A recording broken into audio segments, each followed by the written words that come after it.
By the age of 40, you should understand the power of silence. Not everything needs a response. Consider this.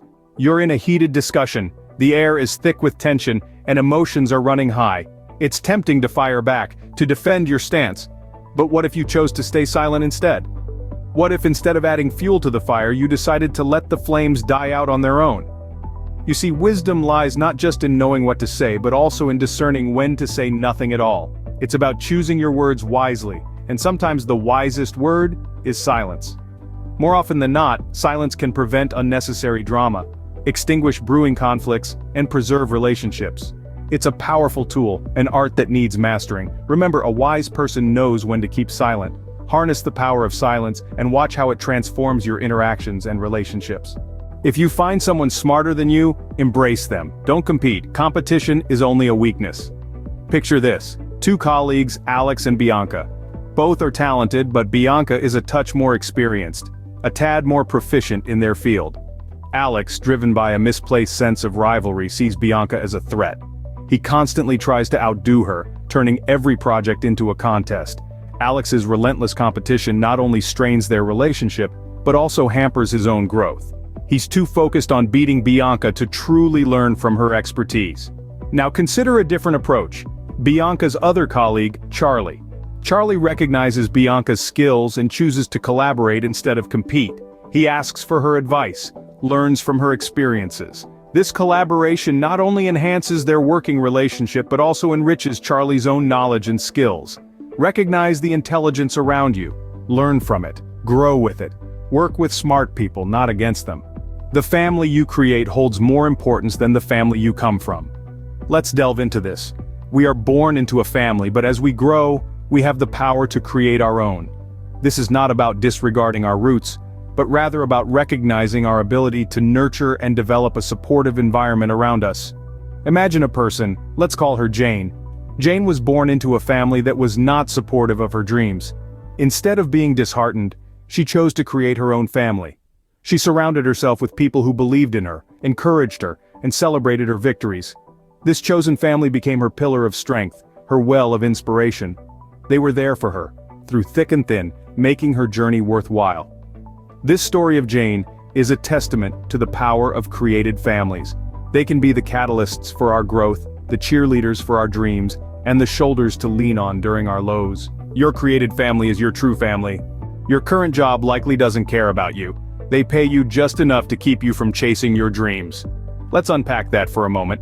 In the grand scheme of things, most workplaces view their employees as a means to an end, a cog in the machine that keeps the business running. While they may value your contribution, they're ultimately more concerned with their bottom line than your personal aspirations.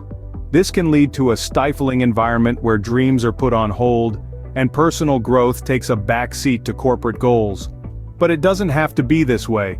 Your work should fuel your dreams, not extinguish them.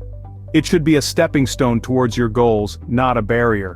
So, recognize the reality of work culture, but don't let it dictate your life. Pursue your dreams with the same energy you put into your job, if not more. Remember, you're more than your job title. Don't let your job kill your dreams. Free yourself from society's advice. Most of them have no idea what they're doing. It's a bold statement, isn't it? But consider this. Often, societal norms, expectations, and advice are based on outdated concepts, or are shaped by people's fear of the unknown or the different. Let's imagine a person, let's call them Alex. Alex has always been passionate about art, but society tells them that pursuing art won't pay the bills. So they follow the advice and end up in a job they have no passion for, living a life that feels unfulfilled. Now let's flip the script.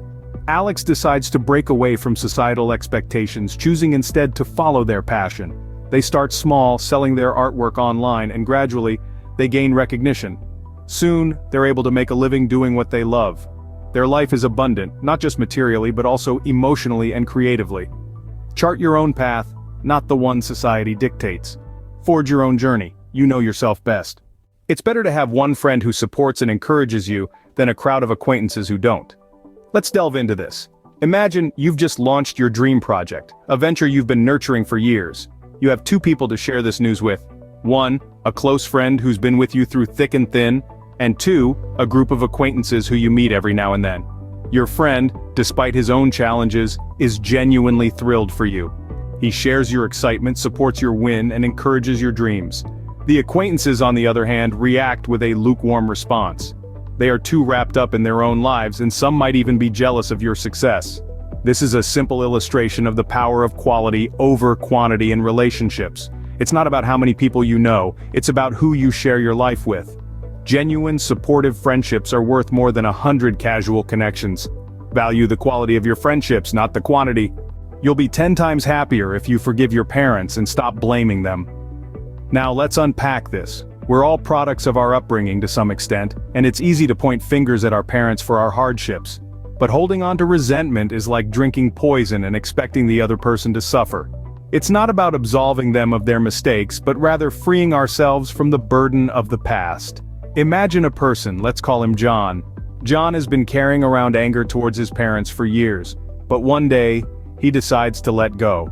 He forgives them, not because they necessarily deserve it, but because he deserves peace. And you know what happens? His life blossoms. He finds happiness not just 10 times, but 100-fold. Because he's no longer anchored to the past, he's free to embrace the present and look forward to the future. Remember, forgiveness isn't a sign of weakness, but a mark of strength. Forgiveness leads to happiness. If you continue waiting for the right time, you'll waste your life away and achieve nothing. How often have we heard this? Yet how often do we take heed? Time, my friends, is a relentless force. It doesn't pause or wait for anyone. Imagine, if you will, a man named John. John dreams of starting his own business, but he's always waiting for the right time. He waits for the economy to stabilize, for his kids to graduate, for the stars to align. But time ticks away and his dreams remain just that, dreams. Now consider Jane. Jane, like John, dreams of starting her own business. But instead of waiting, Jane takes action. She researches, plans, and then takes the plunge. Sure, she faces challenges along the way, but she learns, adapts, and grows. And over time, her dream transforms into reality. The difference between John and Jane? Action. Don't be like John, be like Jane. Don't wait for the right time, make it the right time. No one will ever come to save you. Your life is 100% your responsibility.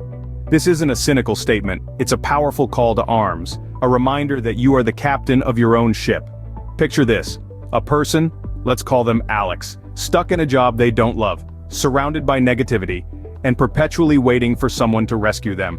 But one day, Alex takes a deep breath and decides to change their narrative. They start taking responsibility for their choices, actions, and ultimately, their life. They leave that job, distance themselves from the negativity, and start pursuing their dreams. Why? Because Alex realizes that they hold the power to shape their destiny. There's no waiting around for a white knight, no passing the buck. It's all on them. And it's liberating, it's empowering. It's the beginning of a journey towards self-discovery and actualization. So, let Alex's story be a reminder to us all, your life is your responsibility. You don't need 100 self-help books, all you need is action and self-discipline. Let's take a moment to imagine a person named Alex. Alex dreams of becoming a successful entrepreneur. Instead of burying himself in piles of self-help books, he decides to take action. He starts small with disciplined habits. He wakes up early, drafts business plans, and seeks advice from successful entrepreneurs. He stumbles, he falls, but he keeps going. He learns from his failures, not from the pages of a book. His actions are his teachers, his discipline his guide. And guess what? Alex's dreams become his reality. Not because he read about how to do it, but because he went out and did it. He took action. He was disciplined. He didn't wait for the perfect moment, he created it. So remember, when it comes to achieving your dreams, action and discipline trump all self-help books.